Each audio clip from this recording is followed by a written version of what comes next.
안녕하세요, 청취자 여러분. 저는 60대 중반의 아줌마입니다. 최근에 집을 이사하면서 정신없이 보내다가 정리도 거의 다 되고 한시름 숨을 덜어놓을 수 있게 되어 이렇게 컴퓨터 앞에 앉아 글을 한 자 적어봅니다. 몇 주 전까지만 해도 초조한 마음이 들어서 속이 시커멓게 타는 듯 했는데 시간이 조금 지나니까 글로 제 이야기를 남겨야겠다는 생각이 드네요.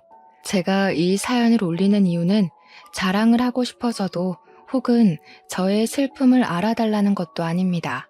저와 같은 일을 겪으실 분들이 꽤 많을 것으로 생각이 되어 다들 미리 조심하시고 또 법적으로 보호를 받으실 수 있었으면 하는 마음에 올려봅니다. 상상도 할 수 없는 이런 일들이 최근에 뉴스를 보면 자주 등장을 하더라고요. 참 세상에 이상한 사람들이 많은 것 같습니다. 딸 자식 가진 부모로서 모두에게 경각심을 주고 싶은 마음에 사연을 써내려가니 끝까지 들어주시고 현명하게 헤쳐나가실 수 있도록 기도하겠습니다. 그럼 지금부터 아직도 가슴이 벌렁벌렁거리는 제 이야기를 시작해 보도록 하겠습니다. 저는 결혼하기까지는 아주 순탄하게 모든 일을 헤쳐왔지만 딱 하나 자식을 낳는 일이 참으로 힘들었습니다. 저에겐 딸이 하나 있는데 정말 고생 끝에 낙이 온다는 말처럼 아주 힘들게 딸을 낳게 되었습니다. 결혼을 하고 얼마 지나지 않아서 아들을 평생 혼자의 몸으로 키워오신 시모가 저에게 아이 낳는 것을 엄청나게 강요하셨습니다. 처음에는 다른 집처럼 딸은 필요 없다, 아들을 낳아라, 혹시 임신해서 딸인 것 같으면 당장 지우고 아들을 가지려고 노력해라 하셨습니다. 그때만 해도 병원에서 암암리에 성별이 딸이면 낙태 시술을 해주기도 했기 때문에 시모는 저에게 이것저것을 강요하셨습니다. 임신해서 배 모양이 퍼지면 딸이고 동그랗게 나오면 아들이다. 과일이 당기면 딸이고 고기가 당기면 아들이다 하시면서 아들을 낳아야 한다고 하셨습니다. 시모의 말처럼 딸이라도 임신을 했더라면 참 좋았을 텐데 이상하게도 우리 부부에게 아이가 들어서질 않았습니다. 병원에 가서 각종 검사를 해보고 했지만 결과는 항상 이상이 없다 뿐이었습니다. 그런데도 아이가 들어서질 않았고 저는 시모에게 각종 치욕스러운 말을 매일같이 들어야만 했습니다. 평소 몸가짐이 어땠길래 아이가 생기지 않느냐, 젊었을 때 이 남자 저 남자 만나서 놀았던 거 아니냐, 너네 집안에 장애가 있는 건 아니냐 하는 소리 들려. 물론 그럴 때마다 저희 남편이 시댁에 가서 화도 내고 집안을 뒤집어 엎기도 했지만 시모는 그것조차도 제 탓을 하셨습니다. 우리 아들이 원래 그런 애가 아닌데 너 만나고 저렇게 변했다. 효자였던 아들이 나에게 소리를 지른다는 건 너 만나기 전엔 상상도 할 수 없었던 일이었다 하시면서요. 이렇게 해도 치이고 저렇게 해도 치이고 제 결혼 초반의 생활은 정말 하루하루가 낭떠러지 같았습니다. 시모는 저에게 지네를 달인 물을 마시면 애가 잘 들어선다면서 보기에도 징그러운 그것들을 다려 억지로 먹이시기도 했습니다. 정말 장희빈이 사약을 받았을 때의 기분을 표현하면 딱 그때와 같을 거라 장담합니다. 시모는 말도 안 되는 미신을 믿어서 소변이 묻은 속옷을 아들 낳은 집 대문 앞에 파묻으라고 하질 않나, 부적을 태워서 나온 재를 배에 뿌리라고 하질 않나, 정말 그 곤욕스러운 짓을 매주 한 번씩 해야 했습니다. 이러다가는 스트레스를 받아서 단명하겠구나 싶을 정도였습니다. 오죽하면 우리 남편이 시모에게 엄마가 하도 스트레스를 주니까 애가 더 들어서지 않는 것 같다고 집에 찾아오지 말라고 엄포를 놓았죠. 시모가 딱 일주일 발길을 끊었을 때는 정말 이게 천국이구나 싶었는데 일주일이 지나서 임신했니? 안 했지? 거봐, 내가 안 간다고 생기는 게 아니잖아 하시더군요. 고작 일주일 만에 어떻게 임신 사실을 알겠습니까? 시모는 그냥 저를 괴롭힘으로써 스트레스를 푸셨던 것 같습니다.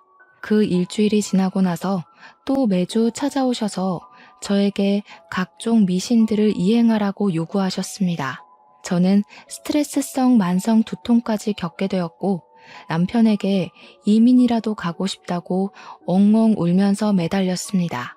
결국 그 당시에는 지금처럼 기술이 발달하지도 않았던 시험관 시술이라는 것을 하게 되었습니다. 지금처럼 체계가 잘 잡혀 있는 것도 아니었고 기술이 발달한 것도 아니어서 실패가 되는 경우가 허다했습니다. 하지만 그렇게라도 하지 않으면 시모의 등살을 버텨낼 자신이 없었기에 저는 뼈를 갈아내는 심정으로 시험관 시술에 참여하게 되었습니다. 처음 실패는 그럴 수 있다. 두 번째 실패는 다음이 있다 하면서 버텼지만 8차까지 이어진 실패에 저희 부부는 망연자실했죠. 둘 중 한 명에게라도 이상이 있었으면 그러려니 하고 넘어갈 텐데 둘 다 정상적인 몸을 가지고 있음에도 아이가 생기지 않으니 시모는 저에게 너네 집안의 업보 아니냐고 조상님 중에 매국노가 있었던 거 아니냐는 막말까지 하셨습니다. 저에게 굿을 해보라고 1,000,000원이면 한다더라 하면서 무당을 여러 소개해 주시기도 했었죠. 그 당시 물가로 1,000,000원이면 정말 어마어마한 돈이었거든요. 게다가 저는 그런 미신을 믿지도 않았고요. 8차 시험관을 실패했을 때 병원에서도 저에게 몸이 회복할 시간이 필요하니 조금 쉬었다가 하는 게 좋겠다고 했습니다. 계속된 실패로 시모는 언제라도 저를 쫓아낼 준비를 하고 계셨고 남편에게 밖에다가 씨를 뿌려오라고 대놓고 말씀하시기도 했죠. 새 장가를 들어도 괜찮겠다 하시며 제가 보는 앞에서 다른 여자들의 사진을 들고 나타나시기도 했습니다. 그때마다 저는 애를 가지지 못한 죄인이라 아무 말도 하지 못했습니다. 우리 남편이 담배를 뻑뻑 피워대며 시모에게 난리를 쳐주었기에 부부관계를 유지할 수 있었습니다. 남편은 시모가 그럴 때마다 항상 제 손을 꼭 잡고 나는 너밖에 없다. 너 말고 다른 여자랑 재혼할 생각도 없고 아이를 가질 생각도 없다며 제 편을 들어주었습니다. 남편은 시모에게 차라리 아이를 입양해서 키우는 한이 있더라도 제 마누라랑은 절대로 헤어지지 못한다고 못을 박았습니다. 시모가 입양이 무슨 소리냐고 절대 안 된다. 우리 아들의 씨를 남겨야 한다고 바락바락 악을 쓸 때에도 남편은 든든한 벽이 되어 주었습니다. 남편이 출근해 있는 시간에 시모가 찾아오거나 전화를 하면 어쩔 수 없었지만 남편이 저와 함께하는 시간 동안만큼은 든든했죠. 제가 이 지옥 같은 시집살이를 겪으면서도 버틴 건 오로지 남편 하나 때문이었습니다. 사람 일은 정말 한 치 앞도 모르는 거라고 27살에 시집을 와서 36살이 되던 해에 그렇게 정정하시던 시모가 갑자기 쓰러지시게 되었습니다. 그 전날까지도 저에게 거머리 같은 년이라고 당장 짐 싸서 나가라고 호통을 치셨던 시모였는데 말이죠. 친구들이랑 등산을 가셨다가 산 중턱에서 뇌출혈이 와서 갑자기 쓰러지신 겁니다. 친구분들이 어찌어찌 119에 신고를 했지만 당시에 휴대폰이 있었던 것도 아니고 구급대원이 헬기를 타고 구조를 하던 시대도 아니었거든요. 구급대원이 도착하기까지 시간이 너무나도 많이 흘러버렸고 거기서 병원까지 가는 길도 지체가 되어 완벽하게 골든타임을 넘겨버리고 말았습니다. 신고를 하고 구급대가 도착하기까지만 해도 1시간이 훨씬 넘게 걸렸다고 하니까요. 거기서 시모를 들것에 싣고 산을 내려가는데도 시간이 소요됐을 테니까 말이죠. 아무튼 우리 시모는 병원에 도착해서 아무런 처지도 받지 못했습니다. 이미 뇌사 상태에 빠진 다음이었고 저희 남편은 과감하게 장기 기증을 하겠다고 하였습니다. 그대로 사망 선고를 받게 된 시모는 죽어서야 남들의 생명을 살리는 일을 하시고 뼈 조각만 몇 개 남아 화장을 하게 되었습니다. 우리 남편은 호울 시어머니를 잃고 슬퍼했지만 저는 솔직히 하나도 슬프지 않았습니다. 시모의 영정사진을 보고 있는데 죽어서도 내가 너 아들 낳는지 안 낳는지 지켜보겠다 하는 것처럼 보였거든요. 마지막 가는 길까지 시모의 영정사진을 제대로 쳐다보지도 못했으니 그동안 제가 얼마나 괴로웠는지 짐작이 가시겠죠. 하필이면 친구들이랑 놀러 가셔서 변을 당하시다니 속으로는 벌 받은 게 틀림없다고 생각했습니다. 그런 생각이 제 머릿속을 꾸준히 지배할 만큼 제가 시모에게 쌓인 것들이 많기도 했고요. 10년 동안 결혼 생활을 하면서 임신도 하나 못하는 버러지 취급을 받았으니 그런 생각이 드는 게 어찌 보면 당연한 것 아니겠습니까? 그렇게 장례를 치르고 남편과 둘이 생활을 하게 되자 정말 10년 만에 신혼이 찾아온 듯한 기분이 들더라고요.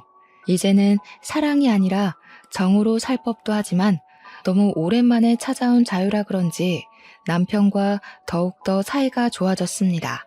그리고 시모가 돌아가신 지 얼마 되지 않아 정말 기적같이도 제가 임신을 하게 되었습니다. 저는 처음에 제 몸의 변화를 눈치채고도 임신이라 생각하지 못해서 소화제도 열심히 먹고 내과도 계속 다녔습니다.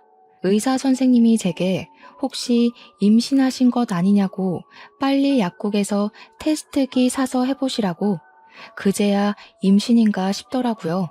집에 와서 테스트기를 해봤는데 선명하게 두 줄이 뜨는 걸 보고 정말 귀신이라도 본 듯 소스라치게 놀랐습니다. 10년 동안 임신이 되지도 않고 그럴 기미조차 보이지 않았었는데 시모가 죽자마자 임신이라니 이게 무슨 운명의 장난입니까? 저에게 집안에 업보가 쌓인 거라고 저주를 퍼부었던 시모였는데 아무래도 업보가 쌓인 건 제가 아니라 시모였던 것 같습니다.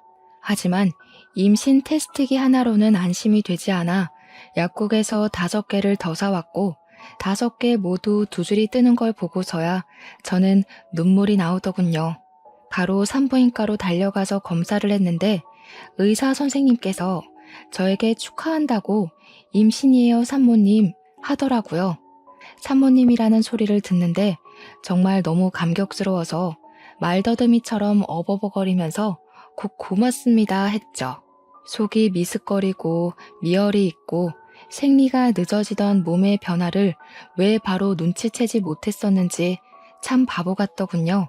10년간 임신이 되지 않았기에 앞으로도 임신이 될 리가 없겠구나 하면서 스스로를 내몰았던 저를 반성하게 되었습니다. 임신입니다, 산모님. 이라는 말이 계속 귓가에서 떨어지지가 않아 너무나도 행복했습니다. 그 마음은 정말 어떻게 다 표현을 해야 할지 저는 집에 오는 길 내내 울면서 돌아왔죠. 임신 7주라는 말에 너무 신이 났고 이 사실을 남편에게 어떻게 전해야 좋을지 고민이 되더라고요.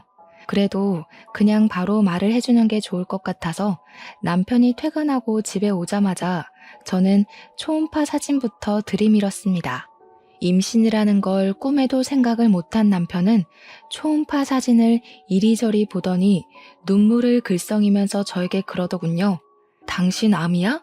라고요. 제가 상상도 못한 말에 놀라서 입을 떡 벌리니까 저를 꽉 끌어안고 엉엉 소리를 내며 우는 겁니다. 우리 마누라 불쌍해서 어쩌냐고. 결혼하고 나서 10년 동안 내내 구박만 받고 힘들었는데 이제야 행복해지고 있는데 암이 무슨 말이냐고 하면서요. 우리 엄마랑 하늘나라에서 또다시 만나서 구박받는 거 아니냐고 불쌍하다고 오열을 하더라고요. 저는 너무나도 당황해서 정정해줄 말을 찾지 못하고 있는데 제가 또 아무 소리도 안 하고 있으니까 남편이 먼저 난리를 치대요. 몇 길에? 뭐라는데? 살 수 있대?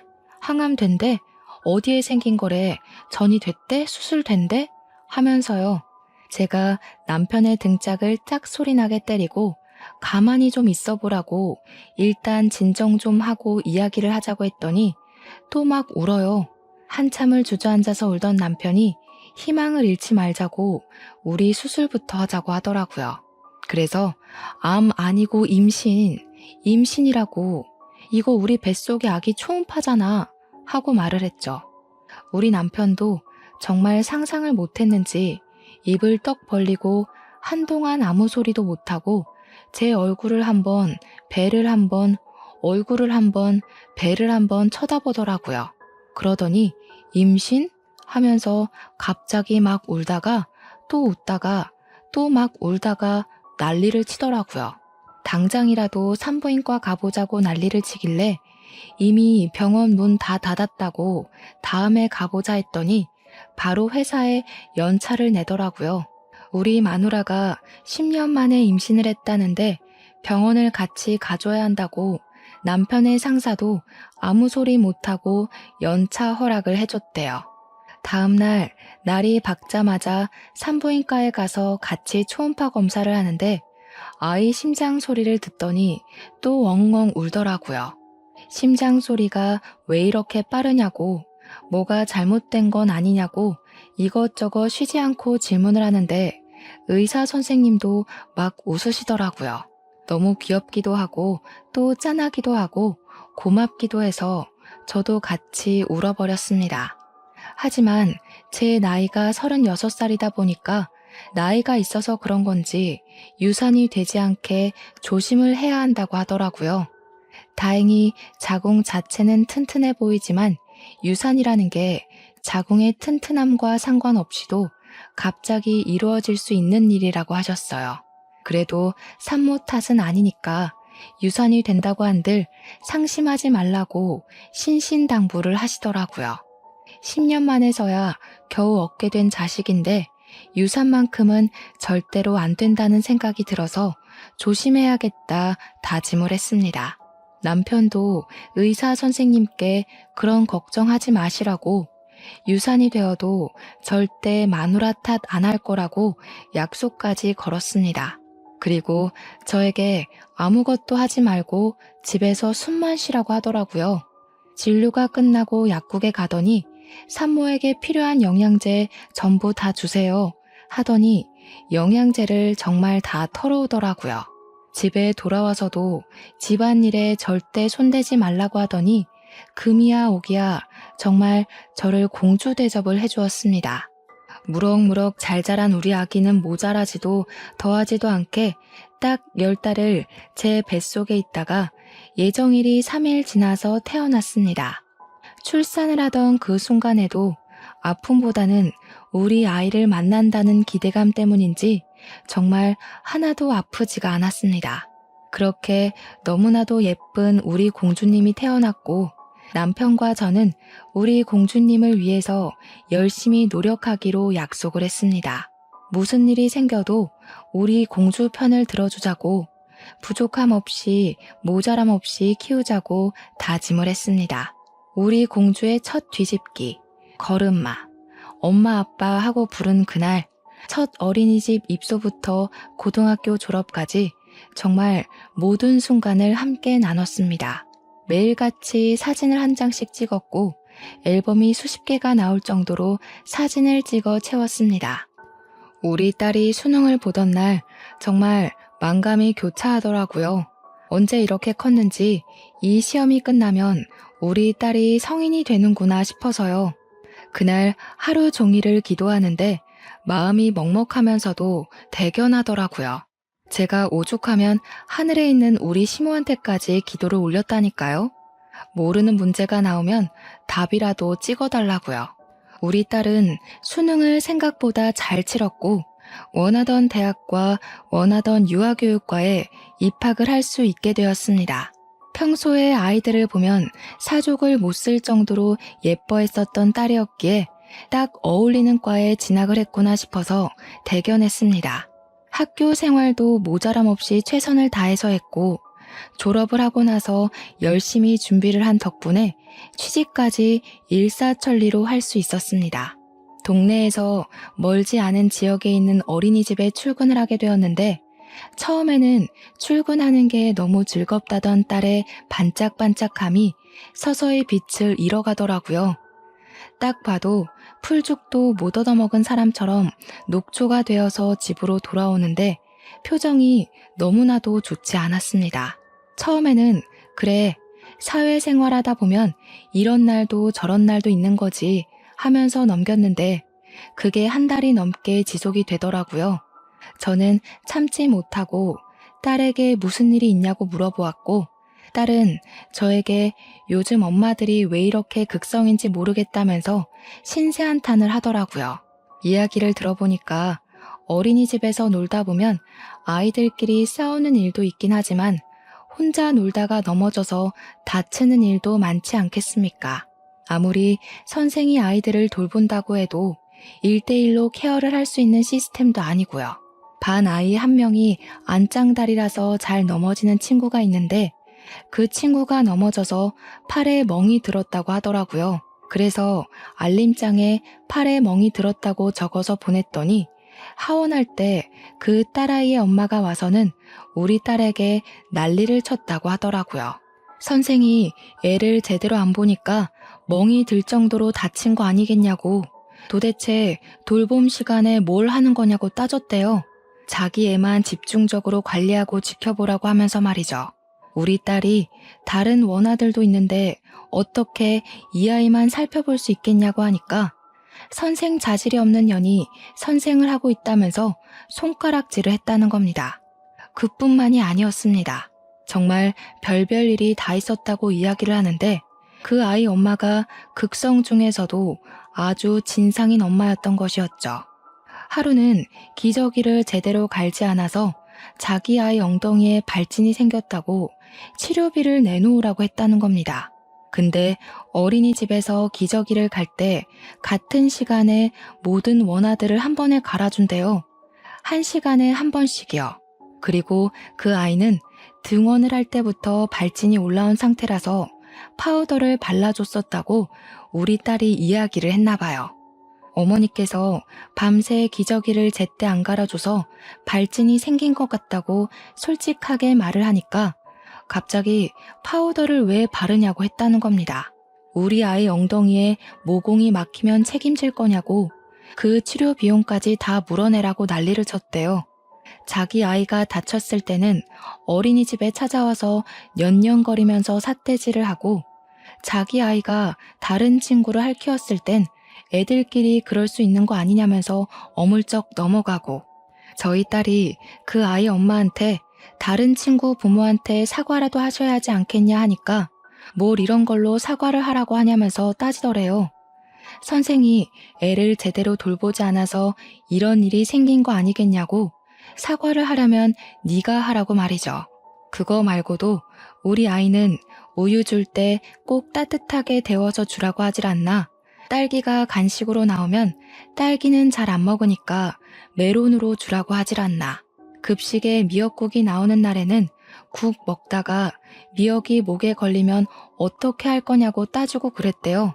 정말 사소한 거 하나하나까지 우리 딸의 탓을 하면서 감나라 배나라 하니까 우리 딸이 스트레스 받아서 미치겠다고 울더라고요. 그걸 보는데 정말 제 가슴이 미어지는 줄 알았습니다. 저도 우리 딸을 얼마나 귀하게 키웠는데요. 결국에는 어린이집을 그만두고 싶다는 말을 하길래 저와 남편은 그만둬도 괜찮다고 이야기를 했습니다. 일한 지 고작 8개월밖에 안 돼서 이렇게나 스트레스를 받고 있는데 도대체 평생 동안 어떻게 일을 한단 말입니까?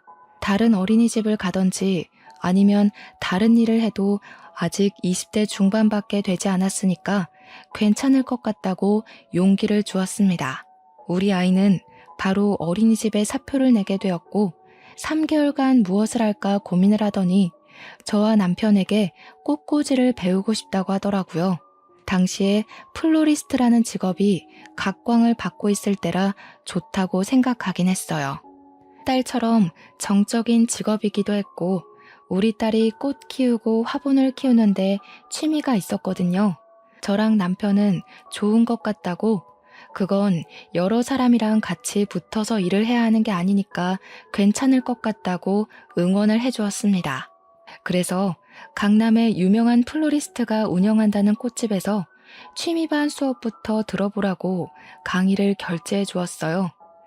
3개월간 취미반 수업을 듣고 난 딸은 전문적으로 배워보고 싶다고 말을 했고 전문반도 등록을 해주었습니다. 저희 부부의 재산이 적지 않은 편이라 그나마 다행이었죠. 딸이 하고 싶다는 일을 지지해줄 수 있는 능력이 되었으니까요. 그렇게 1년을 열심히 공부한 덕에 우리 딸은 꽃집에 취직을 했고 3년간 가게 운영하는 걸 지켜보고는 자기 가게를 차려보고 싶다고 말을 했습니다. 모아둔 월급도 있고 가게도 대출을 받아서 해보겠다고 하길래 저희 부부는 그러지 말고 새 출발하는 기념으로 가게를 차려주겠다고 했어요. 우리 딸 나이 30에 꽃가게 주인이 되었고 운영이 잘 되면 나중에 원데이 클래스도 해보고 싶다고 아주 포부에 가득 차 있었습니다. 꽃집을 운영하면서 우리 딸은 점점 화사해졌습니다. 혼자 일을 하니까 스트레스 받을 일도 거의 없었으니까요. 그렇게 1년이라는 시간이 지나고 31살이 된 딸이 남자친구를 만나는 걸 한 번도 본 적이 없어서 저희 부부는 슬쩍 선자리라도 한번 주선을 해볼까 하고 생각을 했습니다. 딸에게 넌짓이 운을 떼니까 이미 만나고 있는 사람이 있다고 말을 하더라고요. 그래서 한번 소개해 줄 수 있냐고 물어보니 고개를 끄덕였습니다. 식당에서 만나기로 약속을 잡고 예약까지 다 마친 채로 그날이 왔고 룸에서 기다리고 있는데 딸이랑 딸 남자친구가 들어오더라고요. 근데 바닥에 앉아서 먹어야 하는 룸으로 되어 있으니까 예비사위가 무척 당황을 하더라고요. 자기가 룸은 좀 불편하다고 하는데 그게 무슨 소린가 싶어서 쳐다봤죠. 그러니 직원에게 의자에 앉는 자리는 없냐고 하더라고요. 어디가 아파서 그러냐 하니까 혈액순환이 잘 안 돼서 바닥에 앉으면 다리가 저리다고 하는 겁니다. 아니 고작 그런 이유로 굳이 자리를 바꿔달라고 요구를 하는데 좀 그렇더라고요. 솔직한 말로는 별로 마음에 들지 않았습니다. 보통 같으면 불편해도 그냥 앉지 않습니까? 이유도 가짱게 혈액순환이 뭡니까? 집에서는 어떻게 생활을 하는지 참 궁금하더라고요. 음식이 다 차려져 있는데도 박박 우기니 결국 자리를 바꿔 앉게 되었습니다. 그런데 참 무더운 한여름 날씨였는데 말입니다. 아무리 식당에 에어컨이 빵빵하다고 해도 되게 긴 바지를 입었더라고요. 다리가 짧은 건지 기장 수선을 안 한 건지 딱 봐도 기장이 길어 보여서 2단 정도 수선해주고 싶은 그런 바지 말입니다. 물론 여름에도 청바지나 정장바지를 길게 입긴 하지만 그런 게 아니라 신발을 다 덮고 있으니 이상하더라고요. 거기다가 면도 여름용 얇은 게 아니라 가을 겨울용 두꺼운 모직 같은 걸 입었는데 보고 있어도 후끈후끈 하더라고요. 패션 센스도 영 이상한 것이 우리 딸이랑 결혼하기엔 한참 부족한 친구로 보였습니다. 그럭저럭 식사 자리를 유지하고 있는데 회사를 다니고 있고 영업직을 하고 있다고 하더라고요. 명함도 없고 좀 수상해서 회사가 어디냐 하고 물어보니까 C기업에 다니고 있다고 하는 겁니다. 대기업은 아니지만 중견기업으로 튼튼한 회사라 좀 의외다 싶었습니다. 우리 남편이 C기업 손전문의 회사 아니냐고 자기가 손전무랑 잘 아는 사이라면서 예비사위가 거기 다닌다고 말이라도 전해야겠네 했습니다. 그러니 딸 남자친구가 엄청 당황해하면서 아니라고 자기 이제 이직할 거라 그런 거 말 안 하셔도 된다고 막 손사래를 치더라고요. 영 이상하다 싶어서 찝찝해하는데 우리 딸은 그 옆에 앉아서 해실해실 웃고만 있더라고요.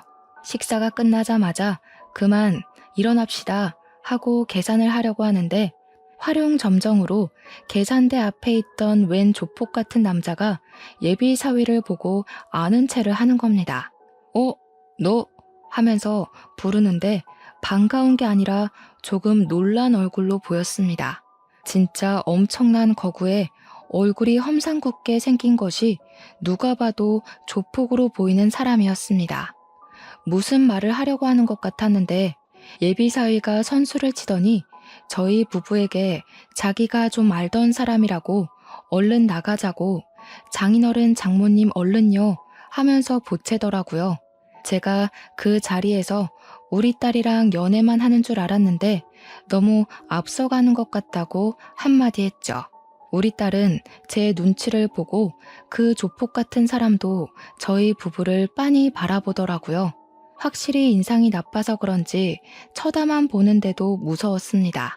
빨리 나가자고 성화인 예비사위를 따라 식당을 나왔더니 조심히 가세요 하더니 뒷공문이 빠지게 도망을 가더라고요. 집에 오는 길에 딸에게 저 남자가 아무래도 좀 수상해 보인다고 이야기를 했습니다. 회사를 다닌다는 것도 거짓말 아니냐고, 어떻게 영업직 직원이 명함 한 장 없을 수 있냐고, 너는 수상한 거 못 느끼겠니? 했죠. 그러니까 딸이 저한테 너무하다고, 어떻게 사람이 하는 말을 하나도 믿어주지 않을 수 있냐고 투정을 부리더라고요. 자기가 회사 앞에 찾아가서 만난 적도 있으니까 C 기업에 다닌다는 말은 거짓말이 아닐 거라고 두둔을 하더라고요. 솔직히 그 건물에서 일하는 청소부일 수도 있는 거고 배달을 간 택배원일 수도 있는 거잖아요. 의심이 한번 생기니까 계속 꼬리에 꼬리를 물고 이어지더라고요. 택배기사나 청소부를 비할 의도가 있는 건 아니지만 굳이 직업을 숨기고 영업직이라고 하는 것도 이상하니까요. 거기다가 그 조폭 같은 남자의 얼굴이 자꾸 떠오르면서 영 찜찜하더라고요.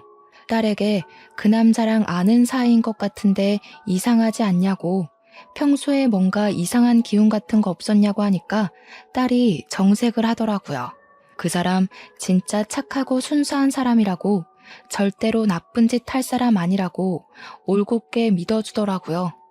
우리 딸이 연애하는 걸 본 적이 없어서 아마 첫사랑이라 더욱 애틋한가 보다 하는 생각이 들었습니다. 저는 딸에게 신신당부를 했죠. 만나는 것 가지고 잔소리를 할 생각은 없지만 피임을 잘했으면 좋겠다고요. 덜컥 임신이라도 하면 큰일 나는 수가 있다고 경고를 했습니다. 그러자 우리 딸 얼굴이 새빨갛게 달아올라서는 엄마 무슨 그런 소리를 아무렇지도 않게 하냐고 하더라고요. 그러면서 예비사위가 결혼 전까지는 자기를 지켜주겠다고 했다고 그런 일 자체가 없다고 하더라고요. 아직 진도도 뽀뽀밖에 안 해봤다고 제가 순수한 사람이라고 그랬죠? 하면서 말갛게 웃는데 제 복장은 터지는 줄 알았죠. 우리 남편이 헛기침을 하더니 그거 하나는 마음에 든다고 또 편을 들어주더라고요. 그 뒤로 인사 한번 했다고 자주 얼굴을 비치기 시작하더라고요. 딸 가게에 걸핏하면 나타나서 딸을 보고 가는데 그럴수록 제 의심은 깊어졌죠. 딸 가게랑 C 기업이랑 거리가 꽤 멀었는데 일주일에 2~3번씩 오는 게 영 수상하지 않겠습니까? 회사에 있을 시간 아니냐고 물어보면 매번 외근 나온 김에 들린 거라고 하는데 무슨 영업직 직원이 지역 따라 움직이는 것도 아니고 말이죠. 매번 딸 가게 근처에서 미팅이 있는 건 아니지 않겠습니까? 하지만 증거가 없으니까 저도 꾹 참고 넘어갔죠. 그날은 딸 퇴근 시간에 맞춰서 같이 집에 가려고 꽃집에 갔는데 예비사회도 함께 왔더라고요. 딸이 잘 됐다고 집에 같이 가서 밥을 먹자고 하는데 제가 안 된다고 차마 말을 할 수가 없어서 같이 가자 했습니다. 제 차에 태워서 우리 집으로 가는데 예비사위가 애가 자꾸 안절부절 가만히 있질 못하더라고요. 정신사납게 왜 그러나 싶어서 무슨 일 있냐고 하니까 자기가 갑자기 배가 너무 아프대요. 집에 거의 다 도착했으니까 조금만 참아보라고 이야기를 했는데 큰 길에 접어들고 지하철역이 보이니까 갑자기 차 문을 벌컥 열고는 저 여기서 내릴게요 하고 뛰어내리는 겁니다. 저랑 딸 모두 기겁을 했죠. 아무리 잠시 신호에 걸려서 정차를 했다고 하지만 도로 한복판에서 이게 뭐 하는 짓인지 제가 놀래서 쟤 미친 거 아니냐고 하니까 딸이 급하게 화장실이 가고 싶었나 보지 배가 아프다는데 어떡해 하면서 편을 들더라고요. 우리 딸도 진짜 큰일이다 싶었습니다. 그 뒤에도 꾸준히 만나길래 남편이 사이가 될지도 모르겠는데 좀 친해져 보는 게 좋겠다고 하더니 같이 테니스를 치러 가자고 했다더군요. 근데 글쎄 테니스가 아무래도 몸을 쓰는 운동이다 보니 복장을 가볍게 입잖아요. 또 어디서 말도 안 되는 긴 바지를 주워 입고 나타난 거죠. 바지 밑단이 길어도 너무 길어서 운동하는 내내 바지 밟고 넘어지지를 않나. 아무튼 우리 남편이 헛웃음을 지었다고 하더라고요. 긴 바지에 두꺼운 긴 양말까지 꽁꽁 싸매 신고 와서는 운동을 하는데 그게 잘 되겠습니까? 땀만 뻘뻘 흘렸대요.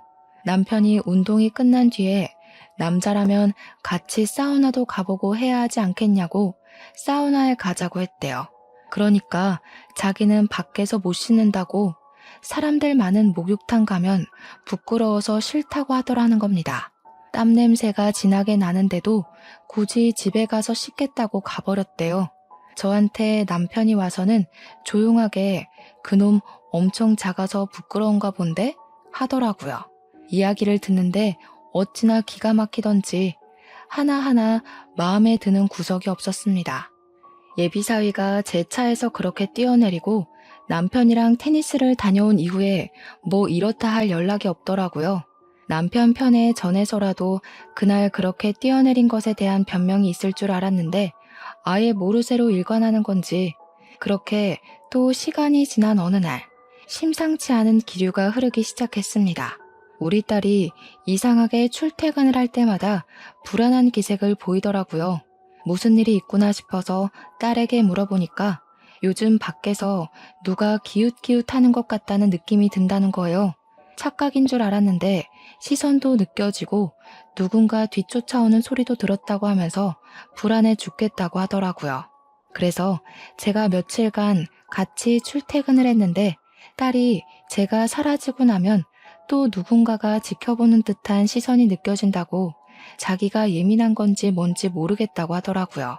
하나밖에 없는 딸 신변에 문제가 생기면 큰일이니 가게 근처에 CCTV를 여러 개 달아두었습니다.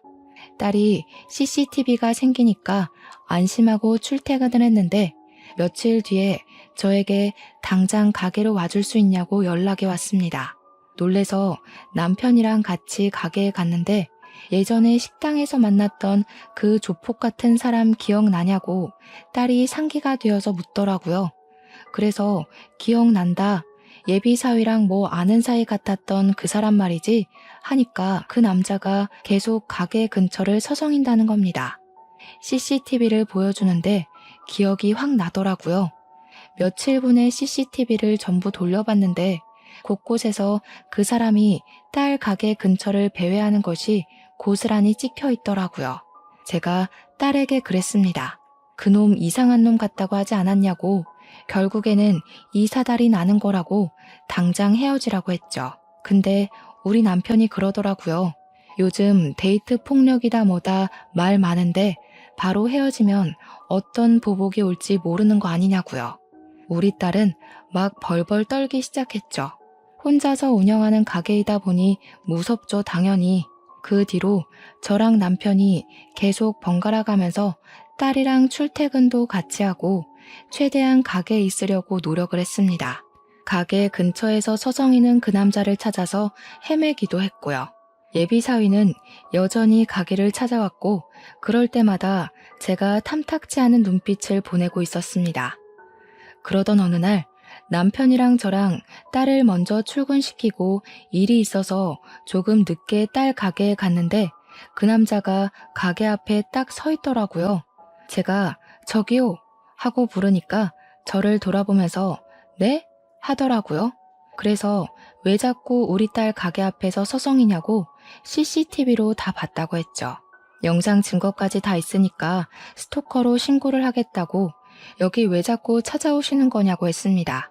그러니까 껄껄 웃으면서 "오해가 있으신 것 같은데 마침 할 이야기도 있으니 안에 들어가서 이야기를 좀 나눠도 되겠냐고 하더라고요. 어떤 사람인지 알고 가게 안으로 들이겠냐고 하니까 경찰 신분증을 보여주는 게 아니겠습니까?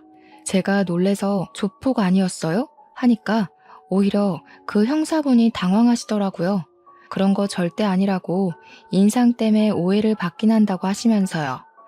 딸 가게에 같이 들어가니 딸이랑 남편이 놀래더라고요. 그래서 "이분 조폭 아니고 형사실에 할 말이 있으시다네?" 했죠. 그러더니 우리 딸에게 물어보시더라고요. 혹시 최민성 씨와 교제하시는 여자분 맞습니까? 그러자 우리 딸이 네네 맞아요 하면서 고개를 끄덕였죠. 그때만 해도 남편과 저는 영문을 몰라서 가만히 있었습니다. 이런 일이 생길 줄은 꿈에도 모르고요. 제가 이 말을 해야 할지 말아야 할지 참 많이 고민했습니다. 그 새끼가 어떤 놈인지 알려드리는 게 맞는 것 같아서요. 혹시 그놈 전자발찌 차고 다니는 거 알고 계십니까? 그 말에 저와 남편은 물론이고 우리 딸까지 아무 말도 못하고 형사분의 얼굴만 바라보았습니다. 도저히 믿어지지가 않는 말이었죠. 발목 보신 적 없으시죠?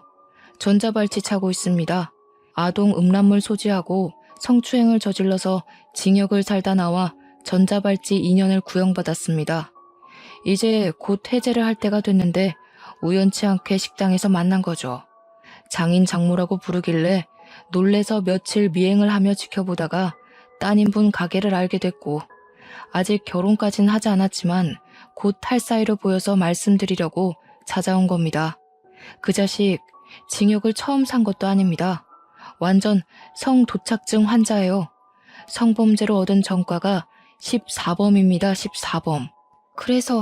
그래서 지켜준답시고 옷을 벗을 수가 없으니까. 우리 가족은 모두 경악에 가득 차서 표정 관리를 할 수가 없었습니다. 손을 벌벌 떠는 딸을 보고 얼마나 가슴이 미어지던지 형사님이 딸에게 명함을 주면서 위험하면 연락을 달라고 그 자식이 강약 약강의 표본이라고 말을 하셨죠. 저희 딸에게 어떤 해코지를 할지 모르니까 자기가 며칠 더 지켜보겠다고 하루빨리 정리하라고 하더군요. 저랑 남편도 형사님 말을 듣는 게 좋을 것 같다고 하니 딸이 고개를 끄덕였습니다. 저희 셋은 형사님의 말에 아무 말도 못하고 충격 속에서 빠져나오지 못하고 있었는데 그 순간 예비사위가 태연하게 가게에 들어오더라고요. 저기 나왔어 하고 들어오다가 떡하니 앉아있는 형사님의 얼굴을 보고 사색이 되더라고요. 딸이 형사님도 있으니까 용기가 난 것인지 예비사위의 바짓단을 확 올렸는데 정말 양말 안쪽으로 두툼하게 전자발찌가 떡하니 채워져 있었습니다. 전과 14범이라고? 그것도 성범죄로 전자발찌까지 부착하고 있었으면서 그걸 숨겨? 아이씨, 야. 딸의 남자친구가 갑자기 표정을 싹 바꾸고 딸에게 위협적으로 다가가면서 소리를 치는데 형사님이 그 앞을 딱 막더라고요. 너 여기서 문제 일으키면 가중처벌 되는 거 알지? 지금 유예기간인 거 알아 몰라? 아 진짜 다 된 밥에 재 뿌리네. 야, 너 재수 좋은 줄 알아? 그러더니 뒤도 안 돌아보고 성큼성큼 나가더라고요. 다리에 힘이 풀린 건지 딸이 순간 바닥에 주저앉았습니다. 형사님도 저러고 나간 놈이 언제 돌변할지 모른다고 신변 보호 프로그램 요청을 해보는 게 좋겠다고 하셨습니다. 저희는 고민 끝에 경찰서에 찾아가서 도움을 요청했고 딸 주변에 경찰을 배치하기로 결정이 내려졌습니다. 그런데 정말 무섭게도 전 예비사위가 딸 주변에 경찰이 배치된 걸 몰랐는지 가게 근처에서 어떤 여자를 성폭행하려고 시도를 하다가 현행범으로 잡히게 된 것입니다. 전자발찌를 차고 있는 유예기간에 현행범으로 체포가 되었으니 바로 법정 구속이 되었고 구치소에 수감이 되었습니다.